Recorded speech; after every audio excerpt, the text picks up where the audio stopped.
And we're hoping that somehow more of the problem is going to fix the problem.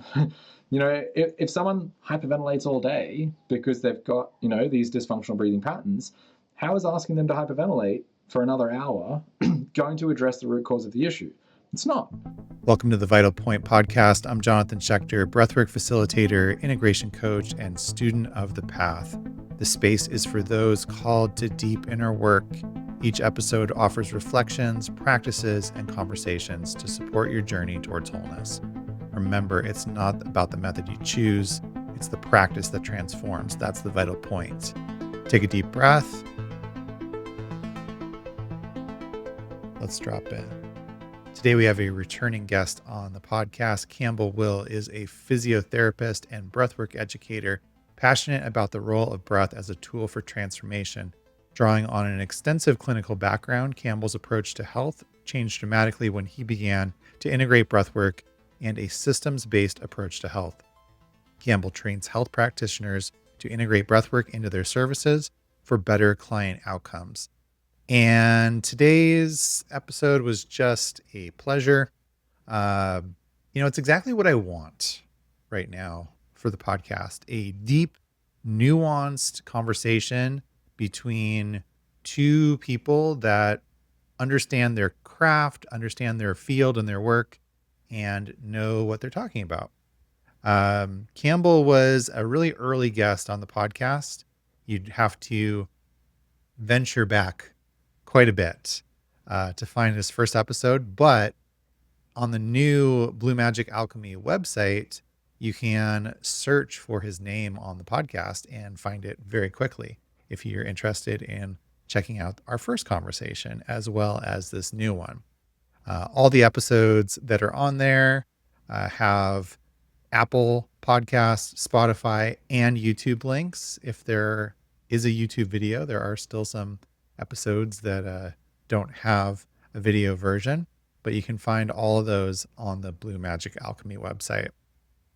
Today's conversation was really rich. It was about what breathwork actually means, not using it as a tool as much as connecting and integrating it as a state of being.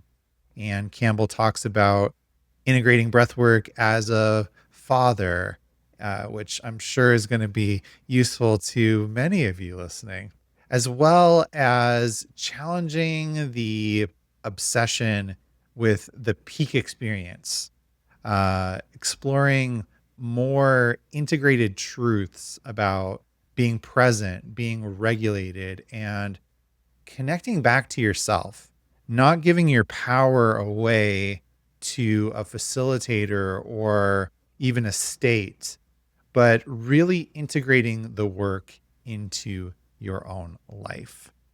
If you're curious about experiencing breathwork for yourself, I'd invite you to check out the Blue Magic Alchemy School community. That's skool.com/Blue Magic Alchemy. You'll find live and recorded meditation, breathwork, a community of practitioners who are also on the path doing their work that can support you, and much more. It's free to join. That's skool.com/Blue Magic Alchemy. So I hope you enjoy this conversation with Campbell Will. How you doing, Jonathan? I'm excited to be here.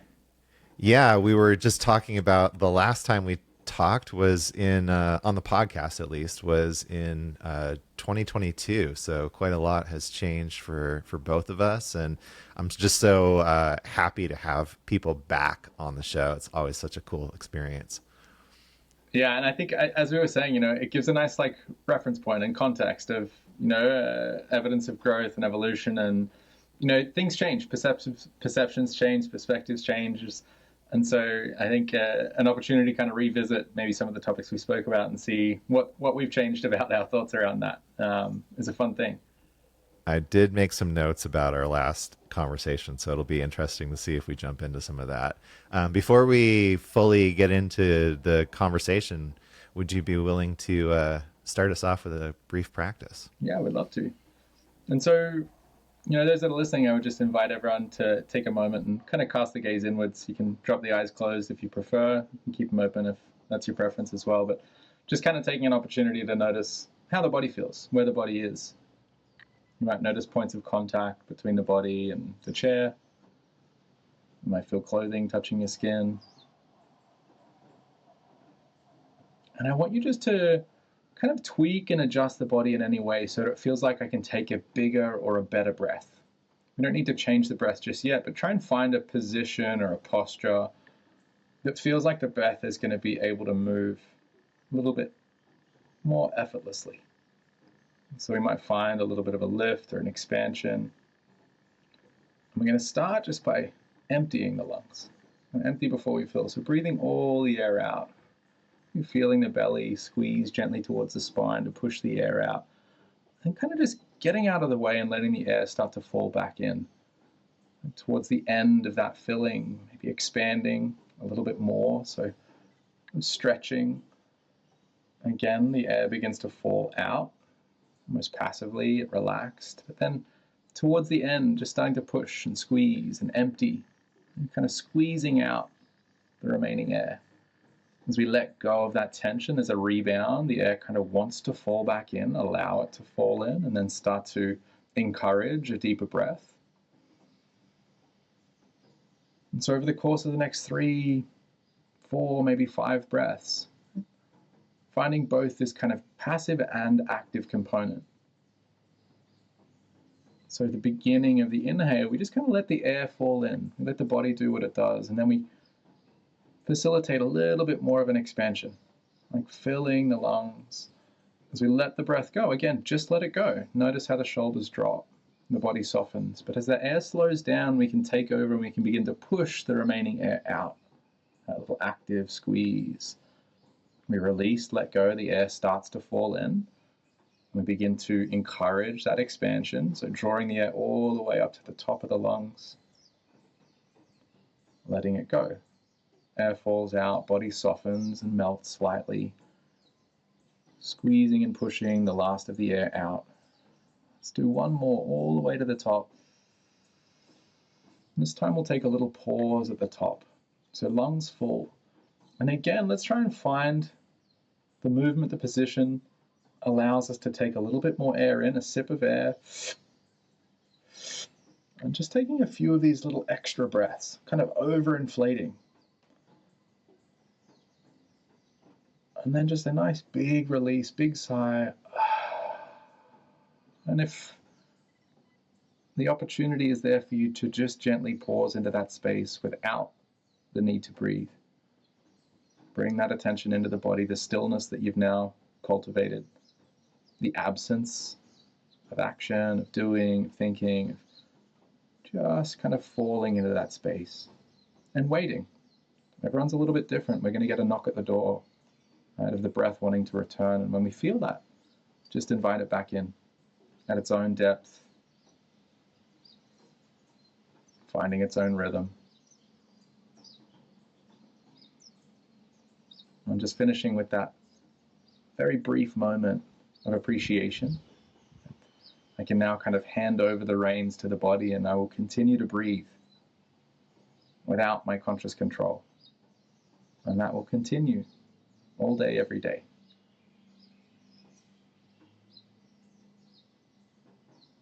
In the same way we started, just finishing by noticing.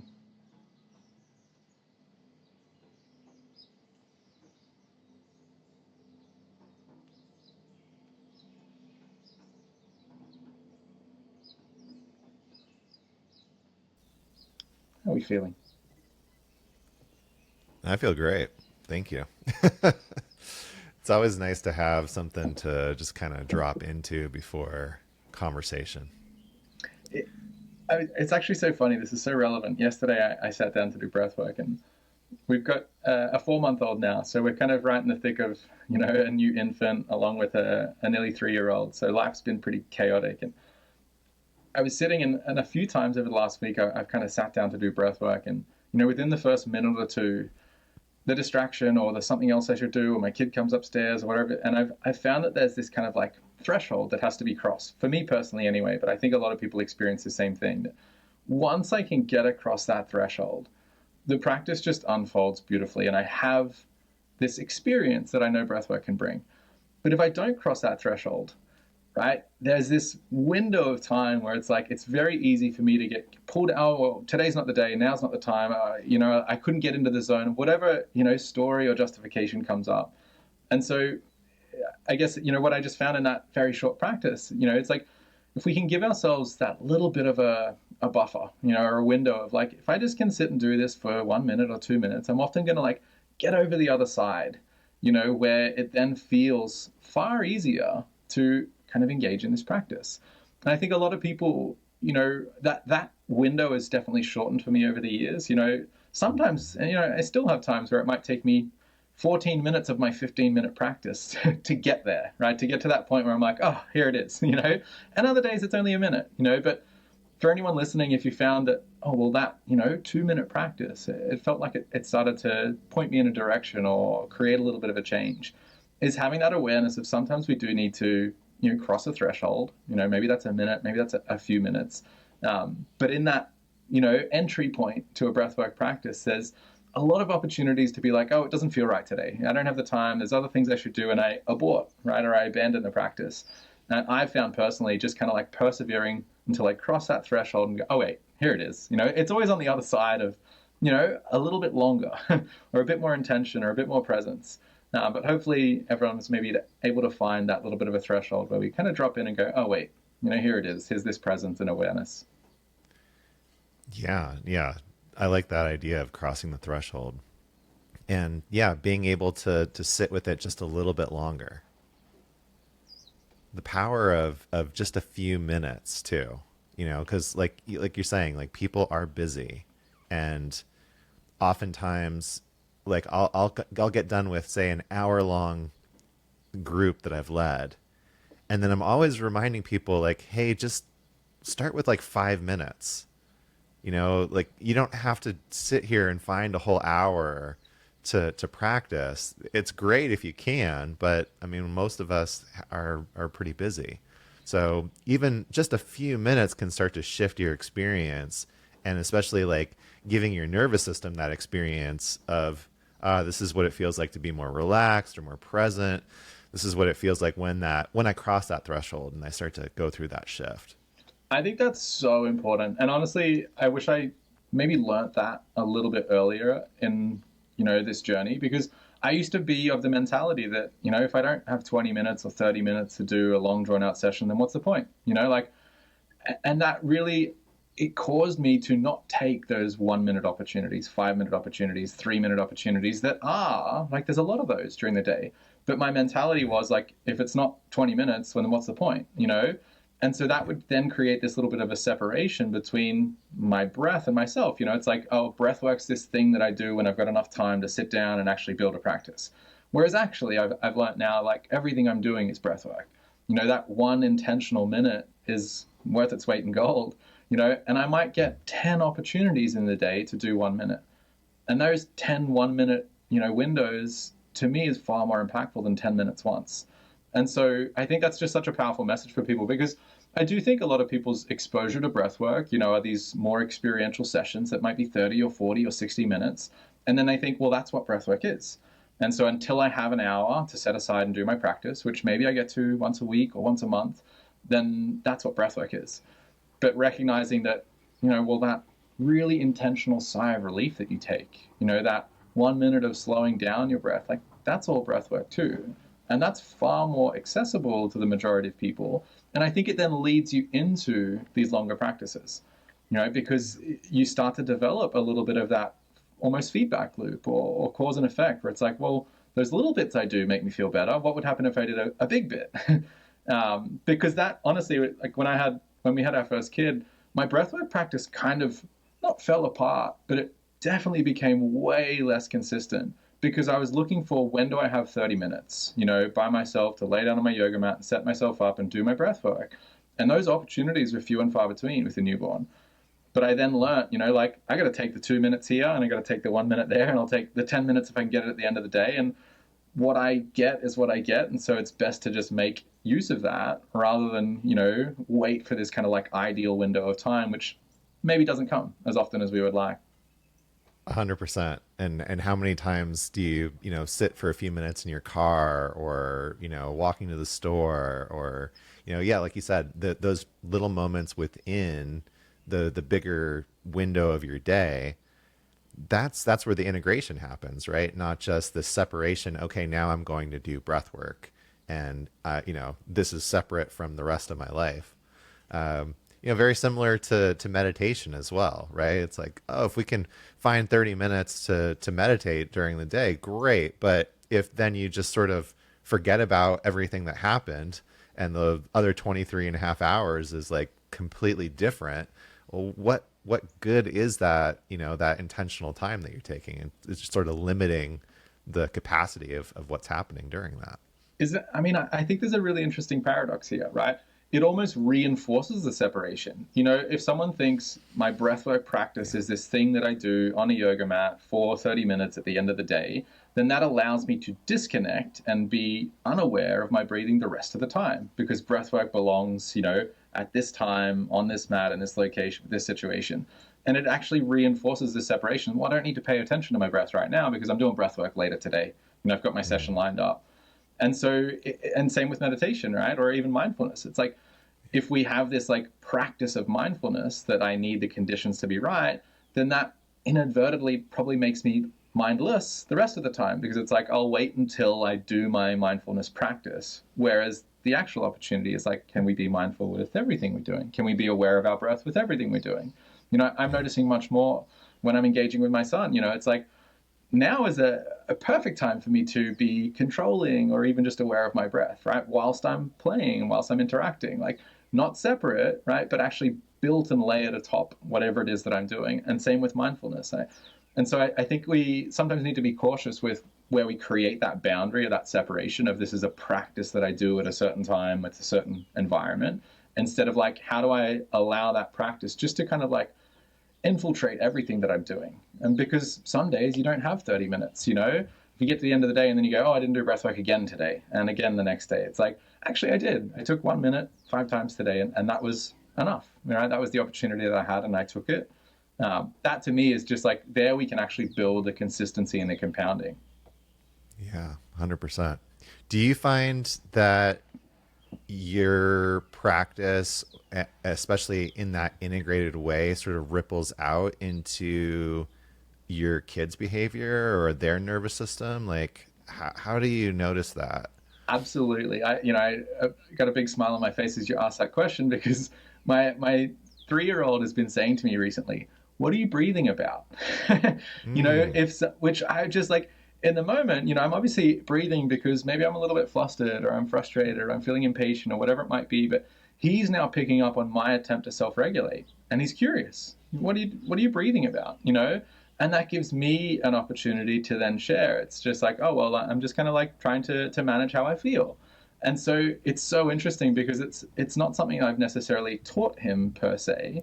I do try and take the opportunity when I can to try and explain, but he's just observing. He's observing when I'm becoming aware of my state and then making an attempt to change my state. And that curiosity, I think, is a huge driver of him wanting to, well, I want to do that. And so we'll now do some breaths together. And so, that's just the first thing that comes up. But the second thing that I've just found really fascinating is it's just an absolute mirror. If I'm trying to get, one of my kids to sleep or something, and if I'm not in the quote unquote right state, I'm a bit flustered or frustrated, it's like, lo and behold, it's very hard for them to get into this state of rest or sleep. And in that moment where I'm like, oh, I'm trying, right? I'm trying to get him to sleep, or I'm trying to get him to calm down, or I'm trying, and it's like, I'm then disconnected from my state, in that moment where I go, oh, wait, just like, let me come back and start to relax my shoulders, drop my tension, and just and I don't even need to try to get them to calm down or relax. Like, they feel that, and immediately you just get this trickle down effect, or this, like, it just flows out from me and into them.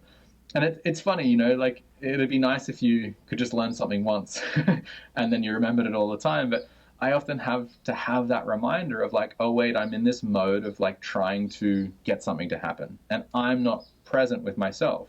And so that effort, or that striving, or that pushing towards a certain state, like, is me almost being in a state of dysregulation. And so when I let go of like, how do I want my son to be, the state that I want my kid to be in, and I just come back to like, what if I just focused on my state in this moment? And I started to breathe slower, and I started to just be aware of my body and start to make some subtle adjustments. And all of a sudden, what I was striving for begins to happen. It's that letting go of the outcome and actually just coming back to what can I control? I can't control that my 3-month-old is crying, right, or upset. There's no language. I can control how I feel and how I'm managing my state. And the moment I do that, the impact is very evident, in this little nervous system.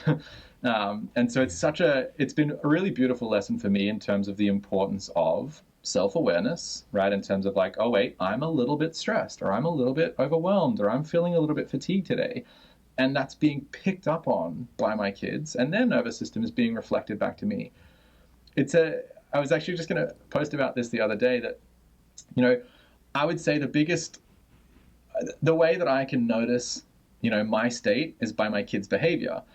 And it's got nothing to do with my kids' behavior. It's how I'm interpreting it. It's how I'm perceiving it. And it's like, it's like if I'm all rushed and impatient, all of a sudden it feels like, oh, my 3-year-old is being, problematic, or he's taking too long. It's like, no, he's always doing that. I'm feeling rushed. And now my nervous system is kind of picking up. And it's so interesting that like, whenever I think, oh, my kids are behaving badly, it's really a perception thing. It's like, I'm dysregulated, I'm overwhelmed, I'm underslept, I'm overstressed, whatever it might be. Like, it's really got nothing to do with my 3-year-old. It's much more like how the state that I'm in and this interaction that is reflected back to me. But when I can kind of be like, oh, wait, this is me, not them. Like, let me shift my state and my expectation and and all of a sudden it's not a bad behavior. It's not a troublesome thing. It's just like, no, it was a friction point, right? The state that I was in versus the state that you're in. And it reminds me like how important it is, right? Like the lens in which we kind of see the world is highly dependent on the state we're in, and if I'm all stressed and worked up, then yeah, it's going to feel like my kids are being difficult, or there's not enough time in the day for this, or this always happens. And it's like, that's a state that I'm in. And I can influence that. And then it begins to have this, what feels like an impact on my experience. There's so much good stuff there that you just said. Like there's just so many like touch points that I feel excited about. I mean, there's just the resonance in the field, right? That you're having this impact on the people around you, and the truth of that. And there's been times where I've had to be reminded of that, especially working in treatment, with people that are, let's face it, a lot of them are very dysregulated. And it's quite a dysregulating environment to be in. Sometimes it's really overwhelming for me. And I've been reminded by mentors or my therapist, hey, like you're having an impact just by being in that environment, just by showing up in the way that you are and with the energy that you bring.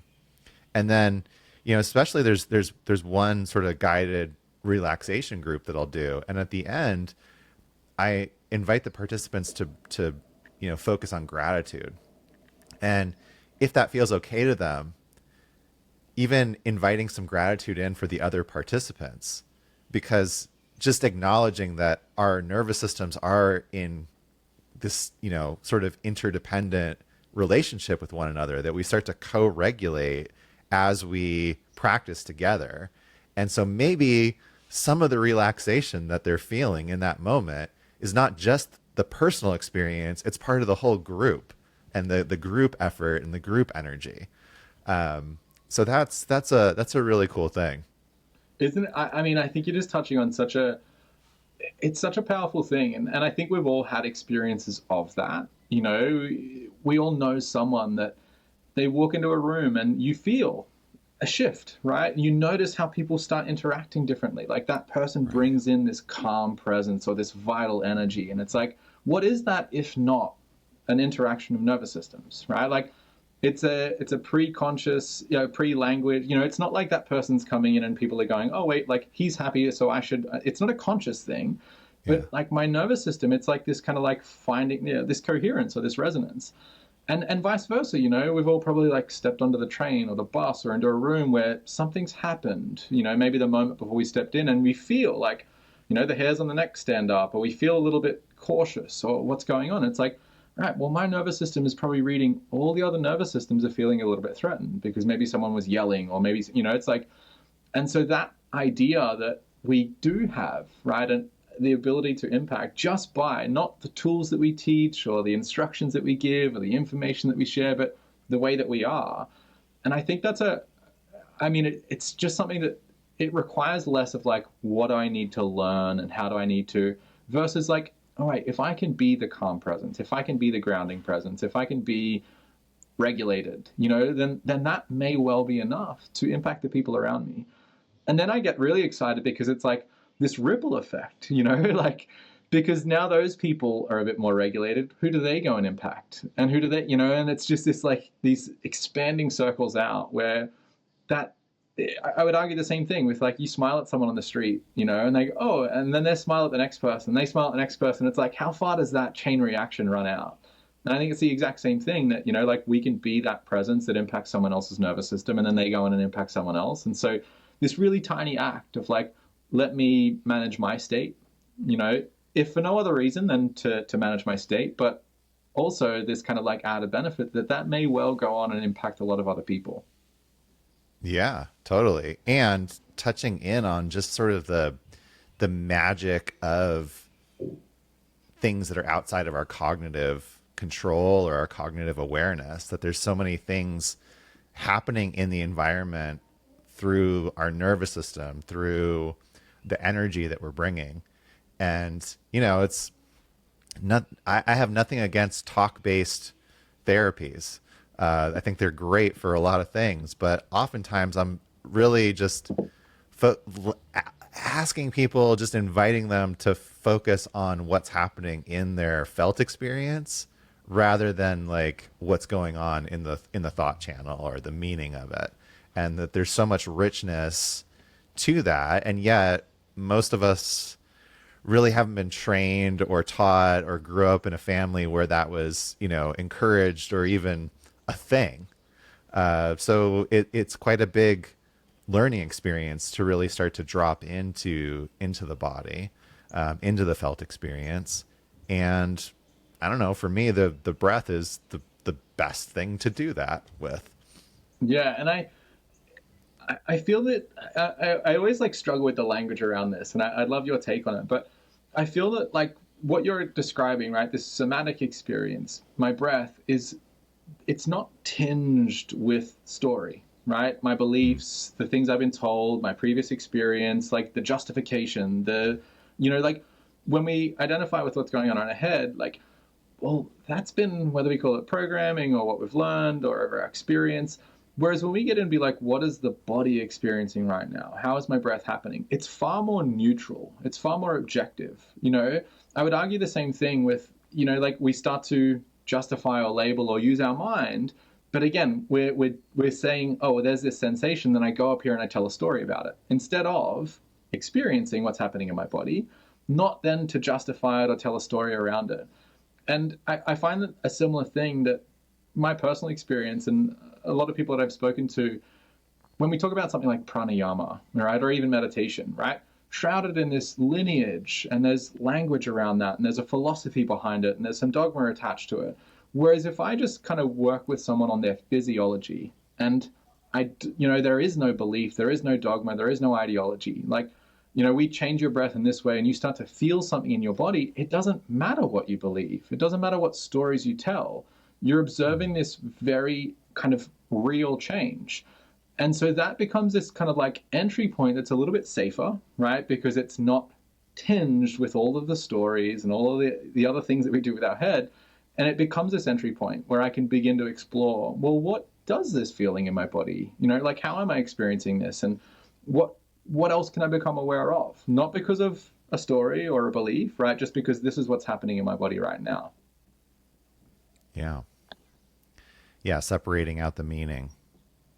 Exactly. Maybe setting it aside for a moment, even though that's, the way that so many of us are wired is, the meaning. The example I often use, especially with the clients that I'm working with in treatment, is it's like you woke up and your house was on fire and you're sitting there in bed going, who started this fire and where did it come from and how long has it been burning, instead of just getting out, right? Like there's a bigger priority right now, which is just let's work with the experience, not figure out why and where and how it started. There's a time for that later on.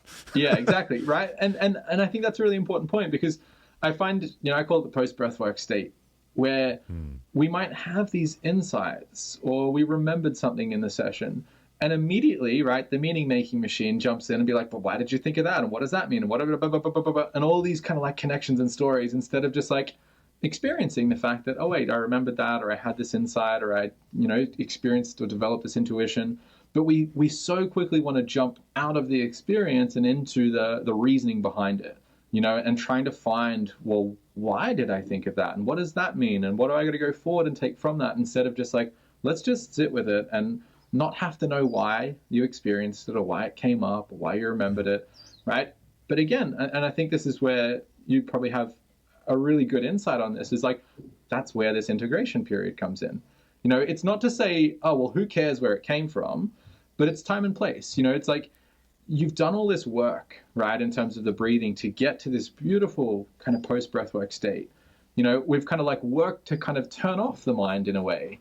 Yet here we are, in the moment my mind comes back and we try and jump straight back up into why, the reasoning behind it, instead of, okay, so like, yeah, maybe jot that down in your journal or your diary or a piece of paper and revisit that over time and work with that. But it doesn't need to be done in that immediate state, right? Because as soon as we start to justify and use reasoning and logic, like we pull ourselves back out of the body and back up into our head, and we've just done all this work to kind of like get out of the head. And then the moment the opportunity arises, we dive straight back up there. Yeah. No, I'm kind of laughing because what came up for me is, I've been doing quite a bit of holotropic breath work as part of the training program. And the part of the protocol for holotropic breathwork, you go through this 3-hour amazing breathwork session. And then when you're done, you get taken to a separate area where there's a piece of paper with a circle on it and, a bunch of art supplies. And the invitation is to what they call, create a mandala. Now, some people will draw very detailed, like specific things. I found that when I sit down and I try to do that, it never turns out good.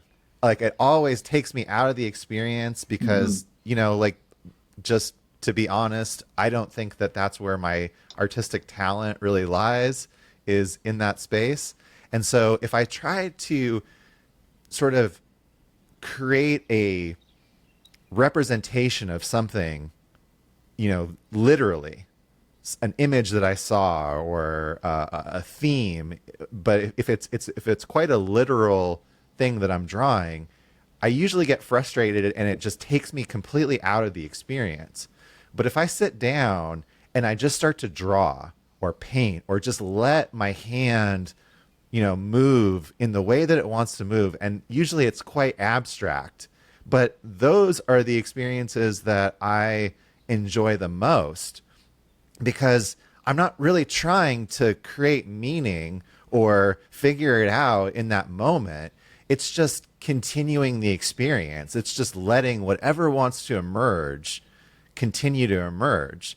And I was just at this retreat not too long ago, and one of the sessions was, I can't even really put it into words, like how profound and how deep it was.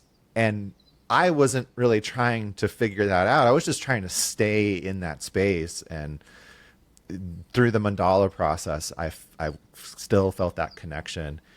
And then I went to dinner, and all of a sudden I was surrounded by people and they wanted to talk and interact.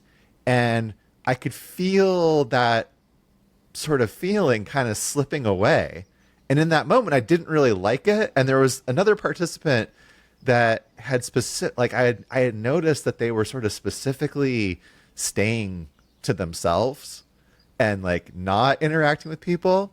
And I thought, okay, this person really, there's some wisdom to this, to just, not being with other people in this space and just not having to sort of come back into that human realm of communication and meaning and, oh, how was your journey? How did it turn out for you? Oh, that song was really good, wasn't it? Like, wasn't that, the music great and this and that? And all of a sudden you're like, okay, yeah, we're sort of back now. Yeah. It's funny. I had this exact same experience with a lot of students. Inside of our practitioner training, we do a monthly breathwork session. And I learn over time, like everyone in that post breathwork state almost requires something different. And I say to people, like you have an opportunity to share. It is not an obligation. And I also invite anyone else that doesn't want to listen to people talk and ask questions, right? Because we often go down the mechanism of what happened and how did that work and how do I, interpret this. And I got feedback, quite a while ago from students of like, I was just in this like beautiful, non-thinking, beautifully experiencing state. And then I heard someone asking about, carbon dioxide levels and oxygenation of the cell. And it's just like, whoop, straight back up into logical. So I now say to people, just like, I invite you to drop off, and just be in your space instead of, communicating and listening and reasoning and thinking. It's like, I think we can do that a little bit too quickly. Like life comes roaring back. And so the importance, I guess, I think we're both saying of having that perhaps period of time, that window of time after a session to not have to talk and reason and, use our words and communicate with others and social contact, all that stuff is just like, let me just like be in this state, until there's a slow, almost, dripping of this, oh wait, yeah, here's reality, here's my normal waking state, and yes, here's relational thinking and communication, but going from like that beautiful blissed out state to getting pulled back to that because someone asked you a question, how did your experience go? You go, oh wait, I need to use words. I need to think about how you're going to interpret that, and it's like straight back up into the head. You're almost like the wheels are turning in my head of like how could I separate that out in the online experience? Like maybe there's a meeting room where the people that want to talk and share for their integration could go into, and like everyone else can just have the time to sort of settle and be there. I don't know. I'm gonna have to think about that more. But yeah, you're right. There's sometimes there's no rush to get back into it. And other times it feels really good to feel that support or to be heard or witnessed. And that's another thing that I enjoy about that holotropic experience is like before you leave, before you get to go do the art, somebody's like checking you out. Somebody's sitting with you and saying like, hey, how's your body doing? How's the emotional state? Like, what was your journey like? And they're kind of evaluating you in a very subtle way of like, is this person grounded enough to like get up and go and move on to the next thing? Or are they gently like encouraging you, hey, maybe just hang out on the mat for a little bit longer. And I'll hang out here with you. And, whatever you need, if you need to be held or just, a hug or, just somebody to be present with you, that's totally okay. But hey, maybe just slowing down and you don't have to rush off to the next thing. It's okay. Which I think we have a tendency to do as humans, like what's next? I finish that thing and then what's the next thing? Instead of, like maybe there was this long tail of that experience that we then chopped off because it was on to the next thing, and my natural tendency as humans in the 21st century, right? We're always busy and there's things to do and the to-do list is never ending, that we maybe miss that tail of the experience that can be really therapeutic, and it can be really, like, I would argue, maybe the most impactful part of the experience. I've definitely been guilty of that a lot of times, right? It's like, I've done a guided breathwork session or a recording or something and it's finished. And then like, okay, so now I'm done and off to the next thing, instead of like, give myself another 5 minutes, just to be, right? Without any expectations of what's the next thing I'm meant to be doing and where am I meant to be and who, it's like, I feel, this level of, not agitation is too strong of a word, but a readiness to move on. And I know that's just conditioning, right? It's like, I know I'm conditioned to, be seeking the next thing. But if I can just notice that and be like, There's nothing really that requires my time or attention right now, at least for the next 5 minutes. I set myself this time, so I know there's no demands. Like, the house isn't on fire. Like, there's no one coming up the stairs. So like, feel that little agitation and recognize that for what it is. Like, I'm just used to jumping onto the next thing, but there isn't anything actually I need to do. So that little blip of agitation, then I can kind of like sit in that space. And then often I have this unfolding of like, oh, wait, the experience was not over. I'm still here, but it's very easy to cut that off because, that little blip comes up of the next thing I need to do. And then I do take action. And then I do get pulled back into whatever the expectations are, instead of actually recognizing, well, it wasn't over yet. I just cut it short. Yeah, I think sometimes the expectation is that the transformation, the change that we're seeking is coming in these big sort of, paradigm shifting moments. And certainly that can happen and it does happen. But I think it's much more common to find those little incremental moments where, I can make a different decision and sit in it for a few seconds or a few minutes, to stay with it just a little bit more. That's an instruction that I've taken pretty, it continues to come up for me. That one of my mentors says, it's like, just stay with it for one more minute, and notice. And I feel that just becomes almost like a meta skill, like even if we just extract this out of breath work, like sitting with something rather than making a snap decision or thinking that it has to be decided now, or I've got to do this thing now. It's like, what if I sat with this for another minute and maybe checked in with my body and didn't just kind of like take the first thing, I should do this. Okay. It's like, what would the opposite of that be? Or what other, potential paths that I might take, right? That will only come up if we give space for them to come up and perhaps invite in, what am I missing, or what else could I consider here? Like, I think we're really, again, I think this word of conditioned comes up a lot, but that we've got to take action quickly, and there's this time crunch and we're always doing stuff. But I've often felt that, the first thing I think of maybe isn't the best thing. It just happened to be the first thing. But if I'm always just taking that first, or the thing I think of, I take action on that, or I say that, or I do that, instead of like, cool, that's option number one. What else is there? But that requires time. And I think, I've always felt, and I would assume you're probably the same in terms of, what you've learned in your experience, that like this skill, for lack of a better term, but I will use the term skill, the skills that we can acquire from breath work aren't for breath work. My ability to override that little moment of agitation that says I should get up and go on to the next thing and say, you know what, I'm just going to sit here. Well, that's going to transfer to the next time someone says something and I think, oh, I'm going to blurt out this response. Actually, let me sit with it and let me consider what else. What I'm learning to do in that space of breath work is teaching me, a skill in how I can behave and act, right? And give myself a little bit more time and space to not rush into things or not make snap decisions.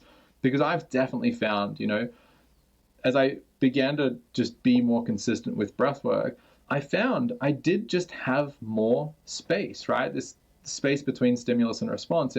I was way less reactive. I was way less autopilot. I was like much more reflective. And I hadn't changed anything else other than I started doing breath work, and I learned to hold my breath, and the feeling in my body that says, you need to breathe now. And I go, actually, no, I don't. I can relax and I can soften into this, and I don't need to breathe now. That was just a moment, right, of a feeling of changing my physiology that my mind then said we need to breathe. And actually I didn't. I could sit here for another 30 seconds. And so that space that began to develop there between like, I need to breathe and actually breathing, well, that showed up as, someone saying something and actually, let me consider, let me sit, and I don't need to rush into this response. I can actually, do I need to respond? Do I need to respond that way? Is there another, possibility here? So that, we take from these experiences and then it just shows up in other aspects of our life. I have nothing more to add to that. That is just perfectly said. I can't agree more with that. And you're right. Yeah, we're doing more than just breathing. It's what's the point of all of it, and often, especially with like the more holotropic work that I'm doing, where people are sort of seeking out this disengagement from the outside world, or like, getting away from things, moving into other realms, or having something that's like a psychedelic experience. And it's like, yeah, but is that the point? Um, if that's what you want to do, perhaps there's like an easier way to go about it, that doesn't involve, sitting for 3 hours and having to breathe. Um, I don't know. There's a reason they call it breath work too, Yeah. right? Like, so yeah, like it's like, I think it's a very natural thing that some people approach this work from sort of an intention of getting away or disconnecting.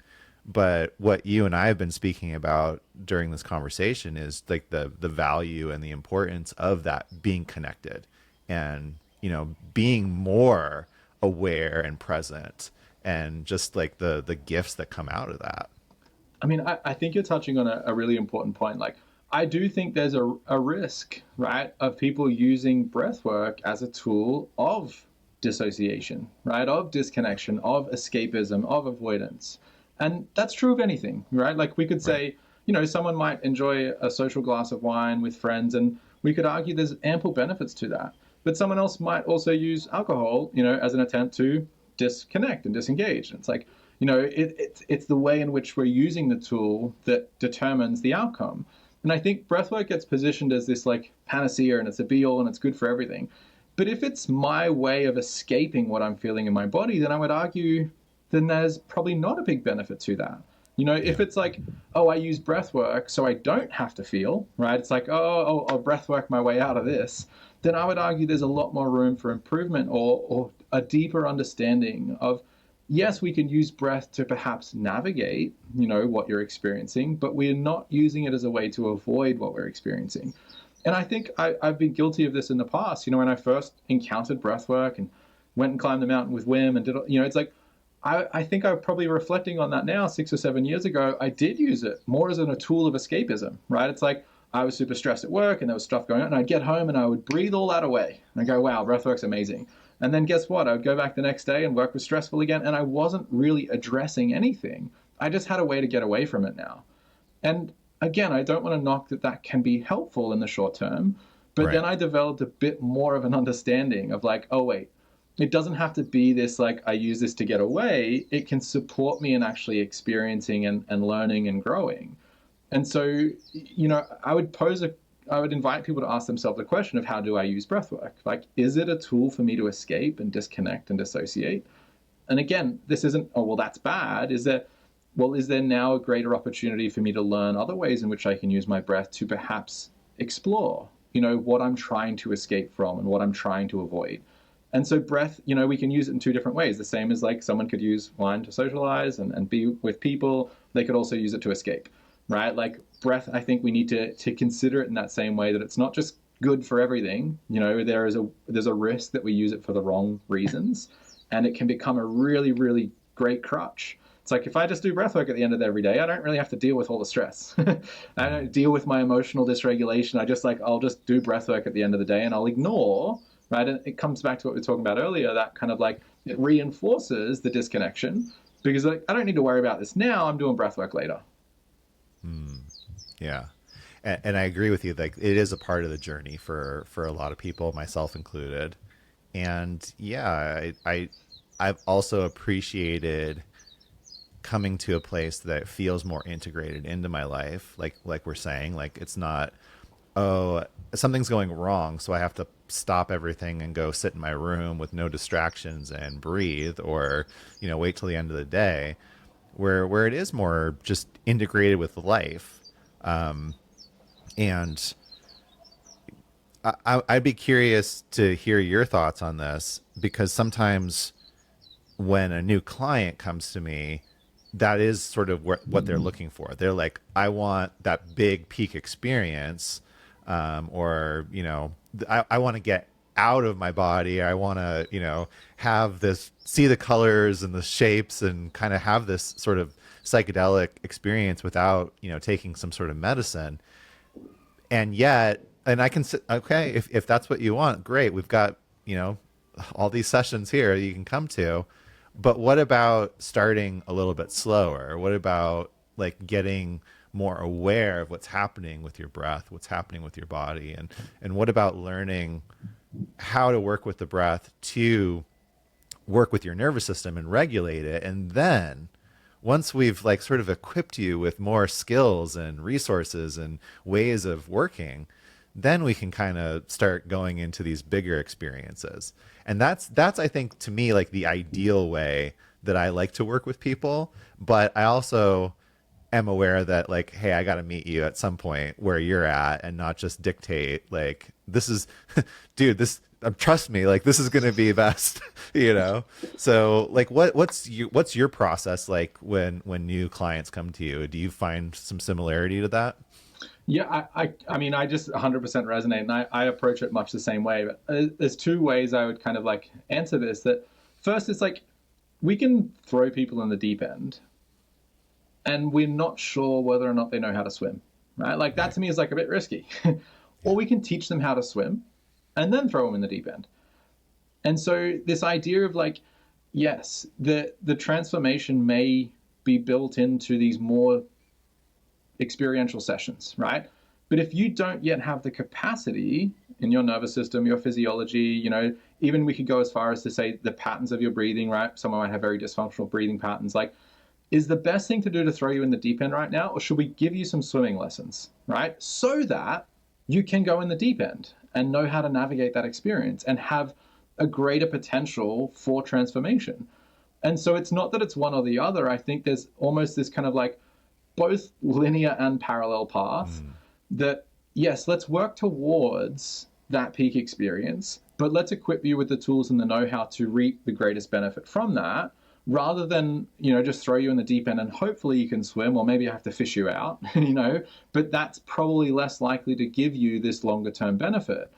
And the second analogy, I borrow this from one of our students, but we talk a lot about the peak experience, right? And he pointed this out to me. He's like, well, the way I look at it, right? So the peak experience, P-E-A-K, right? This peak experience, he's like, I see it more as a P-E-E-K, right? You get a peek to perhaps a future state, right? We get this glimpse of what I'm working towards.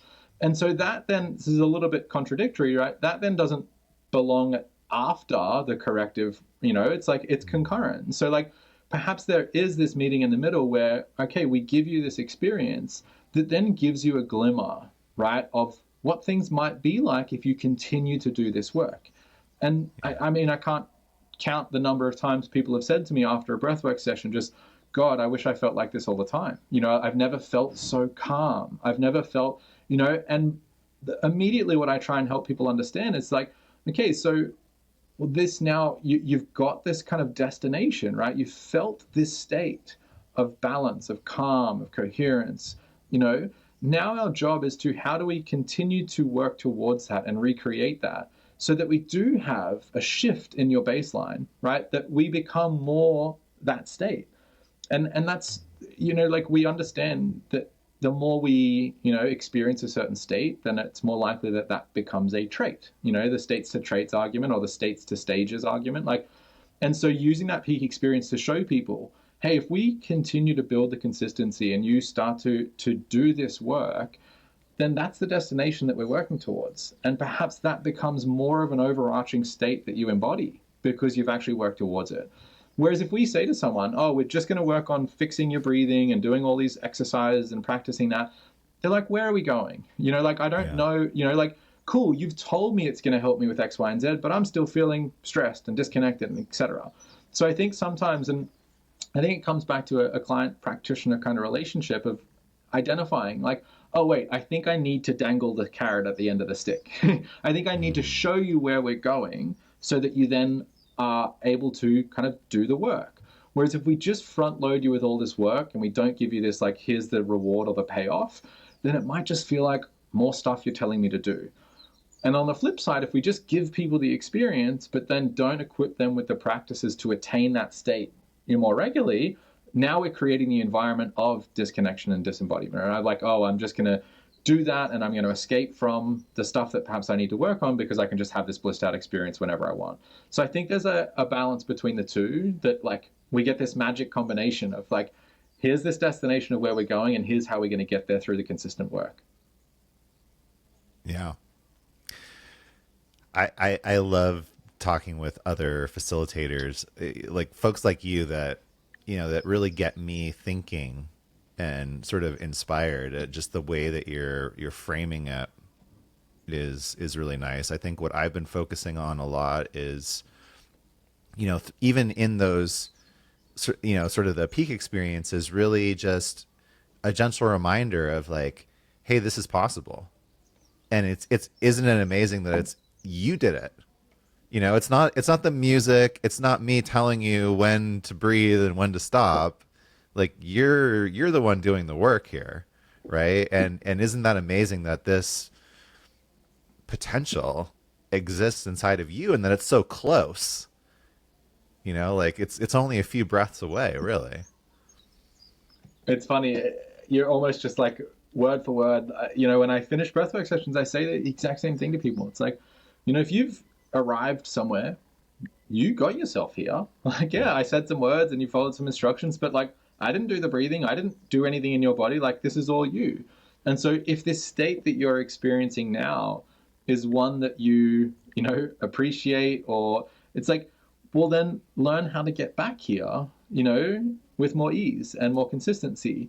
And that's where I think this role of coach or supporter or facilitator kind of comes in, that it's not just like, we do not want to create the relationship of dependence of like, you need me to get you to this state.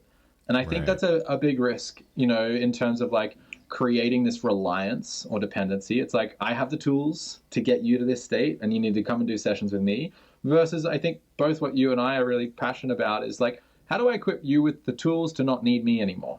Right? Like that's my whole goal, is like, as strange as this sounds, but you get the sentiment is I want to get rid of my clients as quickly as I can. I don't want you to need me. I want you to have the tools where you go like, great, I completely understand how I need to use my breath, or how I can use my breath to get to these states, right? And I don't need you as the facilitator to get me there, right? Like, yeah, you might open the door and you might teach me the path and show me how to do it, but I'm equipping myself with the skill. That's really my kind of passion, is not that like I'm the one that got you to the state. You're the one that got yourself there. And can I teach you how to get yourself there more frequently, more repeatedly, with more ease? Because that's the end goal. Yeah. I'm just as curious about your experience as I am in the facilitation, like listening to somebody's story or somebody's experience, especially, within those deeper states. And sometimes that happens, we're sitting in the integration circle and they're like, well, what do you think that means? I don't know. What do you think it means? Like what does it mean to you? What's it brought up inside of yourself? Like, I'm not here to dictate your experience or like interpret it. I'm just as fascinated by it as you are. And like, wow, what an honor that I get to like be a part of that in some small way, just to witness it and to support it in that way. To me, that's one of the coolest things about doing this work, and like you said, yeah, like, could I, like, I mean this in the best possible way, but like, I don't want to see you, forever. Like, I want you to be able to go and do this yourself, and if you want to hang out with me, great. That's, I'm happy to do that too. But yeah, it's not about me at all. And it's something we get taught, my background as a physiotherapist, it's something that gets really stressed, right? It's not creating treatment reliance, right? Where it's like, I have the tools to make you feel better, and now you need to come and see me every week, indefinitely if you want to feel better. Like, we do not want to create that relationship. But I sometimes forget that, my background as a physio and what I learned in terms of, patient interaction and assessment and treatment, like, is not what I learned in any of the breathwork trainings I did. And so I really try and like stress that to our students, as to say like, hey, it's very, like, people are coming to you in a pretty vulnerable state oftentimes. They're struggling with something, they're challenged. And if they think you're the key, right, to unlocking, this different state, then that creates a really sticky kind of dynamic. And we want to be really, really aware of that and try to avoid that as best as we can. And again, like, you have the tools, right? You might, in the early stages, right, require some support from me to unlock those tools, but it's not me that's getting you there, right? It's you that's getting you there. But something else you said there just like reminded me and prompted me. But you know, that simple reflection back, right? When someone asks you, oh, what does this mean? And you go, I don't know, what do you think it means? But it's really interesting because in that kind of post breathwork state, where we do still have this kind of like altered state of consciousness, we've kind of like theoretically knocked out that like logical, protective, reasoning voice in the head. And I watch people just like unfold and give themselves therapy, right? Because all I did was go, I don't know, what do you reckon? You know? But in that state that they're in, they're not like, well, this might sound stupid, or what if that touches on this pain point? You know, they're just like, well, it could be this and it could be that. And they just ramble. And then they, you know, look for a prompt. I'm like, I don't know, what do you know? And over 10 or 15 minutes, you just watch this unfolding. And oftentimes after that, like, oh my, they turn to me like, thank you so much. Like, I'm like, I didn't do anything. I literally just like kept pushing it back to you. But you were able to do this because we got you out of your head, right? Like the breath work that you did allowed you to kind of step outside of yourself at a moment and be the observer and actually consider, like, I wonder why that did. Oh, it could have been that. And maybe it's because of that. And there's no judgment. There's no self-referential kind of judgment in that space. And I think that's because of what the breath work has done. And that they're in this kind of like, you know, the end of this kind of altered state of consciousness. And they're happy to actually espouse these ideas and these thoughts and these hypotheses. You know, it's like, and they do a lot of work in that time, right? In that 10-minute window, they do a lot of, you know, work because they're not considering what it might sound like or what it might mean or what it, like, they're just like, they ramble and they get to the end of that. They're like, oh, I think I answered my own question there. I'm like, yeah, you absolutely did. Yeah. It's a beautiful thing. And yeah, we have to watch ourselves as well. Like you said, you know, it's a good reason to keep doing our own work. Like you're saying, like you said earlier, you know, noticing those moments where, oh, I am wrapped up in my own story, or like sort of projecting outwards what needs to change so that I can change. It's so easy to, you know, kind of get wrapped up in that. And I was having a conversation yesterday with my partner who, you know, is also a facilitator, and she was saying, well, what if we were doing some marketing in this particular way? And she was, you know, naming, you know, certain people.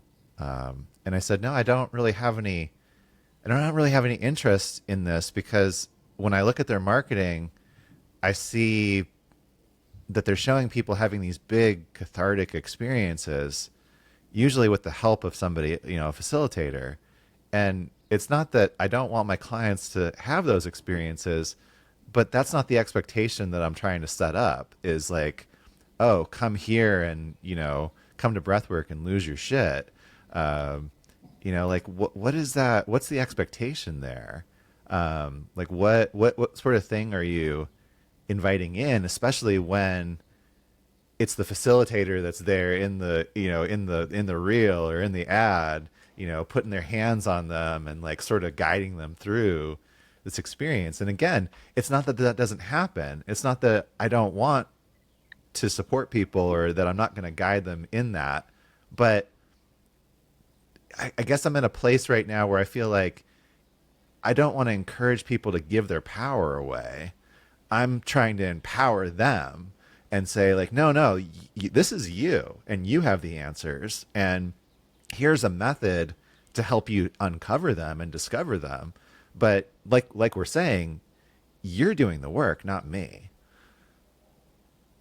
I think that's such an important point. And I know the exact type of reels, ads, marketing that you're talking about. And it inherently makes me feel like, you know, like, and again, like, it's not my place to decide what people think about breathwork, right? Like I have to let go of that, you know, but I do find, you know, I interact with so many people who are, you know, exploring breathwork for the first time. And in conversations, they're like, well, I think breathwork is this, and it's exactly that. Like, am I going to scream and cry, and is someone touching me, and is there a massive? It's like, no, that's not the type of breathwork that you'll be doing with me.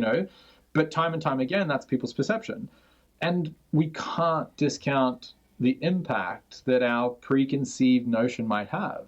Right? If I think breathwork is this because I've been exposed to this, medium, or I've seen this type, it's like, then of course that's going to influence, my approach and my experience. And so I do my best to try and show kind of the quote unquote other side of breathwork, which is a lot of what we've spoken about today, that 1 minute here, that couple of minutes there, that slow intentional breathing to just kind of support the state of your nervous system. Like, it doesn't have to all be this cathartic, huge experience.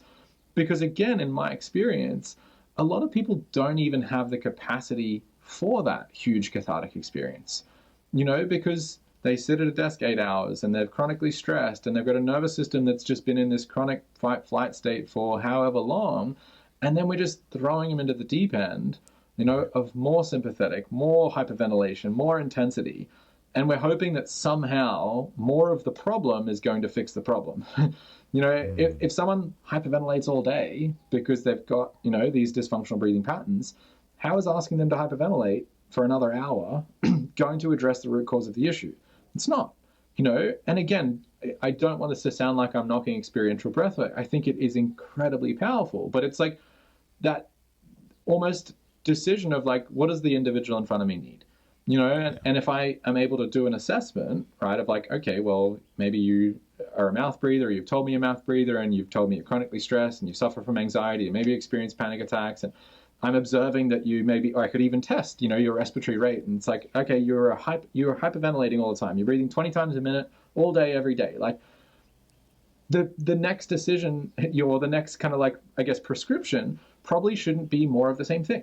Like, I think everyone can maybe piece together that reasoning. And so it's not to say that that's the wrong, that experiential breathwork is the wrong thing. But what if first we helped you support your nervous system, address your physiology, create capacity and space in your nervous system for this experience that then may be the catalyst to unlock a lot of change? And so it's that kind of preparation phase of like, let's almost like rebuild the machinery so that you can experience the experience, right? Without it having perhaps a negative consequence, because it triggered a panic attack, or, it triggered burnout, or you got really like I've had, when I go back when I was first starting Wim Hof workshops, 6 or 7 years ago, I would quite often hear from people. I'd do a workshop on a Saturday, and on Sunday I'd get a bunch of emails just like, I was just flattened. I was in bed all day on Sunday. And, it's like, I now can reflect on that and be like, oh yeah, those were the people that were coming to this workshop in a chronically stressed state, and they probably had dysfunctional breathing. And I just like threw gasoline on the fire, and I wondered why they then had, a non-optimal outcome. It's because they weren't ready for 2 hours of intense breath work. They just weren't. I didn't yet have the awareness, right, of like, how do we actually create the capacity and the resilience in the system to be able to tolerate a long experiential session of breath work? But I've developed that awareness now. And so, I think there's this delicate balance, of like, what does someone need should be at the forefront. And the proverbial, if you've only got a hammer and all you see is nails, or whatever the saying is, Right. If I only have this big dynamic practice as my tool belt, then that's what I'm going to apply to everyone. And some people may get huge benefit from that, right? Because they do have, the capacity in their nervous system. But other people, that is going to be more harm than good. And so it's kind of like evening out the equation a little bit, or equipping myself with the necessary skill set to both be able to help someone restore their breathing to a state that allows their nervous system to go through these experiences, as well as, create the experience itself. Yep. Yeah. Different people are at different stages of that pool, like we were saying, right? Some of them, maybe learning to swim a little bit more, or, learning a different stroke might be more helpful than going out into deeper water in this moment. And yeah, we learned that. Again, I'm kind of coming back to interestingly enough, into holotropic breath work, which to me is like the most intense, or it can be the most intense and the most experiential.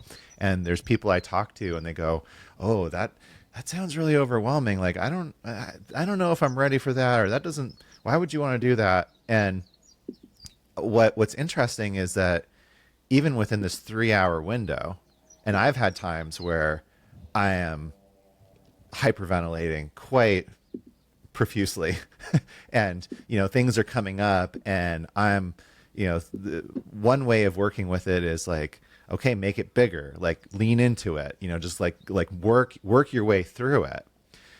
But more recently, it's been exactly the opposite. It's like, well, what if I just stay with what's happening?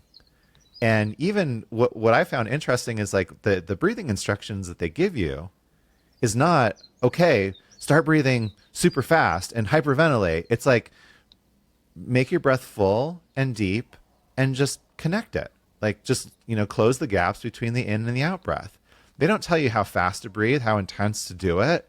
They don't tell you even to breathe in and out of the mouth. Like if you want to sit there and do the connected breathing in and out of the nose, you can. So there's so much room there. And even though I've spent a lot of time exploring that, like, how fast can I push this vessel of my body into this more expanded state, I've been getting so much benefit from like almost being in a more receptive state. Like, can I open to what's happening? Can I just be with the experience instead of trying to override it or change it because I don't think it's intense enough, or it's uncomfortable, and I'd rather get back to some sort of visionary shamanic experience. And yeah, so I'm like, whenever people talk to me about that and they're like, "Oh, I don't know, how would I be breathing for 3 hours?" And it's like, well, not everybody's doing that. Like you don't have to, and no one's directing you to. You get to really sort of choose your own adventure within that container. And to me, it's a really beautiful thing. Which is so cool, right? Like, and I think, well, I wish more breathwork methodologies were taught through that vein, of like, yes, we may give you some instructions and some direction, but this is also an opportunity of you exploring and finding what you need. It's like, you don't have to breathe at this exact rhythm, at this speed and this depth and this intensity to get this perceived outcome, But it's so interesting because I mirror that exact same experience. And for a long time, so let's say I'm going to sit down and do, a longer session and we breathe at this pace. And I would catch myself at a certain point where I've lost that, drive, and I'm pushing, and I'm not even breathing in that rhythm anymore. And I'm just kind of like floating off over here. And early on in my breathwork journey, it would be like, oh, quick, get back on track, go faster, harder, push, right? And then again, at some point, I'm like, oh, wait, where am I? What am I doing? I'm just like, oh, get back on track, push, And I was having a conversation with one of our students the other day, and it's like when you find yourself in that moment, which he called this organic breath, right? It's like the ego had kind of lost, the ego was pushing for faster and harder. But at some point, your body said, nope, we're doing it. It's like it found this natural organic breathing pattern. And instead of when you become aware of jumping back into ego, faster, harder, push, it's like, what's happening over here? Why? Develop the awareness around the fact that I've stopped that breathing pattern, that I've veered off course, right? And then again, it may be a slow, okay, like now, yes, I am going to start to find that rhythm again, and I can hear the drum, and I move on that. But those moments where we feel we've lost track, maybe we've actually found where we're meant to be. And that is a moment for exploration. Rather than I'm like, oh, I couldn't keep up, or I wasn't going fast enough, I didn't do it good enough, and here I am not doing the right thing. It's like, oh, I got here. My body took over for a moment. How interesting is that? Can I observe that, right? Kind of organic breath that's emerging. And then perhaps if I'm drifting out of the experience, it's like now I'm going to kind of come back to doing the breath and begin to move in that direction again. And I found that just that slight reframing of, instead of me, oh, this is me doing the wrong thing, right? I couldn't keep up, or I couldn't push long enough, or whatever happened.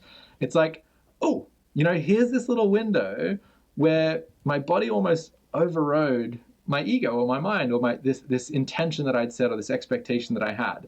And so sit with that. And oftentimes that minute or that couple of minutes where I'm just floating in this kind of like in between is where a lot of that beautiful insights may come from, And so I think I think a lot of people, I can only speak from my own experience, but that idea that, if you weren't able to keep up or you weren't able to breathe fast enough, it means you did it wrong, or you weren't, it's a very interesting frame that we give it, instead of, it's like my body at some point decided, to change the pattern of our breath, not through conscious intention. I didn't decide this is too fast, I'm going to slow down, but here I am, over here, just allowing this breath to kind of emerge and happen. And I think that's a really beautiful reframe for people. I love it. Yeah. It's amazing how in sync I feel with so much of what you shared. As a way to start to bring our conversation to a close, so the name of the show is The Vital Point, and my vital point is usually regardless of whether we're talking about breath work or meditation or working with psychedelics, whatever it is, that we have to put it into practice. It's not enough just to talk about it. But I'm curious if there's a vital point that you might want to share, either something that's really, central to what's alive in your teaching and your, sort of work right now, or maybe that just came up organically out of this conversation. I think the biggest one that I think I just continually come back to, and it's one of those, ones that it seems too simple, yet it keeps just rearing its head. And that to me is just the importance of awareness. I teach this kind of model inside our training of like awareness, control, optimization, as the kind of path. A lot of people are entering into this conversation, whether we're talking breath work or something else, and they're jumping straight to control. The number of messages I get a day on Instagram, someone saying, hey, what's a breathing exercise to help my anxiety? That is in the realm of control, right? You're trying to control something. And again, that's not to say there's anything wrong with that, but I think one step below that, or the foundation upon which control is built, is awareness. And so instead of saying, hey, breathe this way to manage your anxiety, I'm much more inclined to be like, let's explore why you experience anxiety, right? Is your anxiety coming up because you're holding your breath, or your blood sugars are low, or you're underslept? It's like you have this experience and you're wanting to perhaps get rid of it or eliminate it or manage it, but we're not asking the question of why you're experiencing it. And so that developing this awareness, and I sometimes use this analogy of kind of walking upstream. It's like, okay, so here's this point of like, I don't like the experience of anxiety. What is upstream of your anxiety? Is it, if every time you experience anxiety, it occurs when you're with a certain person, or it occurs when you're in a certain environment, it's like, cool. Okay, so now we're getting a little bit closer to you experience anxiety when you're in the board meeting, for example. It's like, cool. So now I know that when I'm entering into the board meeting, I need to be aware of my breathing and my posture and my internal story and the narrative, instead of just like, oh, I'm going to manage the anxiety as the downstream impact. I'm actually going to try and walk upstream and understand why I'm experiencing this thing. And so awareness of breath, oftentimes, like when I give people that information, more often than not, they come back to me and they're like, oh, since you told me to pay attention to my breath, I found out I'm actually holding my breath, and I didn't know that. It's like, okay, so were you do you have anxiety from this thing, or were you experiencing a disruption of your physiology because you were unconsciously holding your breath every time you engaged in this situation, or walked into this room, or spoke to that person, or thought about this scenario, right? Like this can all be a mental framework as well. It's like, I'm worried about, let's say yesterday, I'm really nervous about the podcast I'm doing with Jonathan tomorrow, right? If I didn't notice that whilst I was thinking of what if I say something stupid, what if my internet drops out, I was holding my breath, and then I felt in my body anxious because I'm holding my breath, I'm associating this level of anxiety with the podcast, when actually it's just because I'm holding my breath, but I didn't know I was holding my breath. And so that to me just comes back to awareness. And the more that people can develop awareness, not just of breath, but hey, it's like, I have back pain. It's like, okay, when do you experience back pain? Why? It's like, oh, I didn't realize that my back pain only comes on after I've been sitting at my desk for 5 hours. It's like, do I have chronic back pain, or is my body asking me for more movement? If I don't have the awareness, I jump straight to give me an exercise for back pain, control, right? I miss the actual reasoning behind why I'm experiencing this thing. And I think it's really interesting to me that oftentimes when someone develops that awareness, they don't even need an exercise or they don't even need the control. It just came from unlocking the awareness. Right now, they're more aware of like, okay, I need to not hold my breath. I don't need to do a practice or an exercise. I just need to be more aware of how my breathing patterns change and to not let that become a source of disruption for me. Yeah. Not lose the awareness. Which, again, sounds simple, very hard in practice. Sure. And coming back to that point we made earlier of like, why are we doing breath work? I think breath awareness is a really great practice to develop more self-awareness.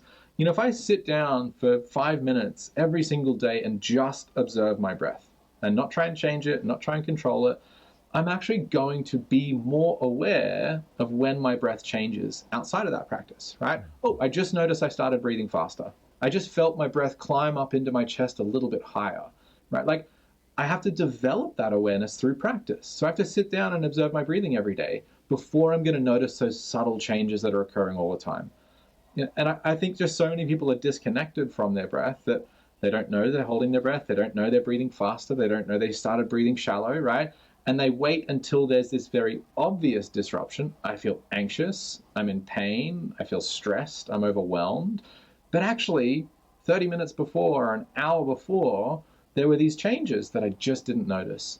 But if I noticed them at the start, upstream, I could course correct. I could make this little adjustment and perhaps avoid the pain of the panic attack, the fatigue, the anxiety that's coming as a downstream impact, right? Because for the last hour, my breath's been getting faster and faster and shallower and higher until straw that breaks the camel's back.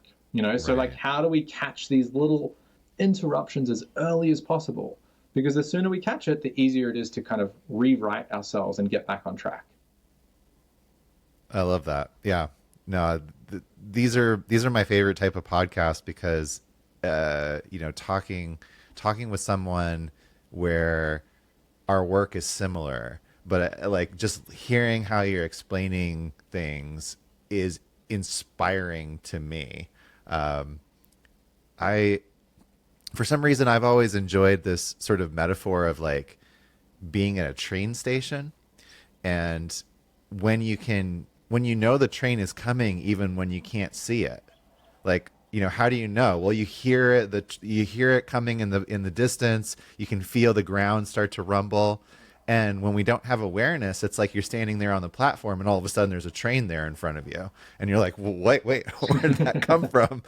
So the more awareness I have, the further away I start to notice, oh, here comes that train. There's something happening. There's some sort of change about to happen. But I love that metaphor of, being able to move upstream, further and get to that awareness, at that more upstream space than, being where I'm at that moment. So I appreciate that. And it's like it's a strange little meta skill, that I think, again, we could probably all do better for prioritizing or spending more time learning, and it's not a hard skill, it's more of a soft skill, but like developing more awareness of, it goes as far as to say, I obviously would zoom in on the breath and noticing these changes in the breath, but there's all these subtle changes occurring at all times. It's like you're in conversation with someone and noticing how you feel in your body when you're interacting with that person. Like, if you're really disconnected, you might miss these signs and signals of tensing up and clenching, and it's like, oh, I just feel uncomfortable. It's like, okay, well, maybe if you notice each time you talk to that person, right, like maybe it's that relationship that's creating that level of tension. It's like, but if I don't have that awareness of the body, it's like, oh, I just get a strange feeling around that person, and maybe that doesn't prompt me to make an adjustment or to have a conversation or to make some changes because I just lacked the actual information that's coming from my body. And so that the more time I've spent just simply in observation of my breath, the more I've learned about my relationship with other people, with certain environments, with my energy, with things that give me energy or drain my energy, because I'm more attuned to like, oh, there's a feeling happening in my body, that I think if you asked me 5 years ago, 10 years ago, I just wouldn't have known that was occurring in my body. I think a lot of people are in that mode. They're like, they don't know what makes them feel anxious or makes them feel tired or gives them energy or makes them feel connected, And it's all a bit of a guessing game. I'm throwing darts at a dartboard and I'm blindfolded as to like what makes me feel good and connected. I think that comes from being able to kind of read and communicate with what's going on in the body. And to do that, you got to learn the language. You got to spend some time listening and learning and interacting and developing that line of communication. But I think when we do that, like our ability to just navigate the world, our life gets easier because it's like, there's more information coming to me and I can make better decisions based upon that. And I have more influence over, this interaction. Like I can adjust my state, or I can adjust my energy, or I can adjust my position or my posture. And now I feel a little bit more in control. Instead of this level of uncertainty of things just happen to me, and I get bounced around like a pinball. It's like, oh, no, I have a little bit of direction. I can grab the steering wheel here and I can direct myself into certain states. And I just, my personal experience, that's definitely changed my experience, I guess is the lack of a better term, of the world, my ability to kind of navigate the world. Yeah. Love it. Well, Campbell, it's been super great to reconnect with you, and thank you again for sharing, your time and your wisdom here. I know I've gotten a lot out of it personally, and I know that the audience is as well. Where should people go to connect with you in your Best work? place, come and hang out on Instagram. I'm most active, Breath Body Therapy. And I mirror the same sentiment. I love getting on these conversations because it's as much of an opportunity to bounce perspectives off each other and broaden that perspective and see how other people are doing things and approaching things. And I think the more often we do that, like the wider and wider the perspective gets. Yeah, 100%. Well, awesome. It's been great to reconnect. We'll have to do part 3 again in the future. And really appreciate your time and perspective. Thank you, Jonathan. I appreciate the time as well. It was a really fun conversation, and I look forward to round 3. That's it for today's conversation on The Vital Point. Huge thanks to Campbell Will for joining us. You can find their work at Breath Body Therapy on Instagram. If this episode supported your path, consider sharing it with a friend.